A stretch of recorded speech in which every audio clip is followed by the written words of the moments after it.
Hola chicos, ¿cómo están? Que Dios les bendiga en este momento y que realmente que la bendición de Dios esté con ustedes. Vamos a ver nuestra tercera parte de Maite y Cuera, saludos. Vamos a trabajar en la página 70.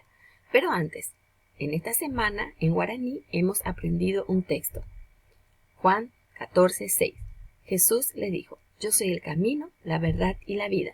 Nadie va al Padre si no es por mí.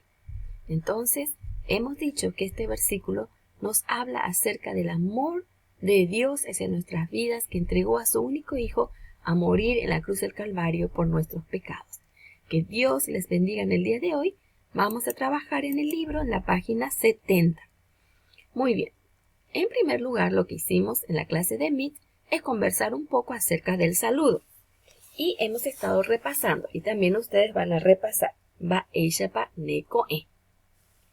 ¿Qué quiere decir eso? ¿Cómo amaneciste? Va ella Nekaru, ¿cómo estás en esta tarde? Va ella de Pujaré, ¿cómo estás en esta noche? Muy bien. Luego, ¿qué es lo que van a hacer? Van a recortar los dibujos, estos dibujos que están en la página 23, y van a estar pegando donde corresponde. Pujaré, ¿qué hacemos en la mañana? Desayunamos y luego en el tiempo libre jugamos. Los niños, Karu, a la tarde, los que van al colegio, ¿verdad? En el tiempo en que no íbamos en el colegio, van a pegar el dibujo del colegio.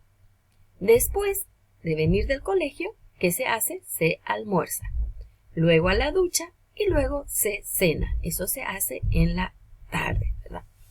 Muy bien. O se merienda también, depende del horario.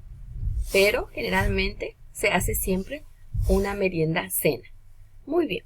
Luego, Pujaré, en la noche, ¿qué se hace? Se hacen los deberes generalmente y luego a la cama. Se descansa en la noche. Entonces, actividades de la mañana, Pujaré la mañana. Karu, tarde. Pujaré, de noche.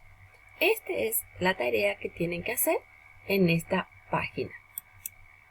Muchas gracias por su atención. Que Dios les bendiga y nos vemos en la próxima semana.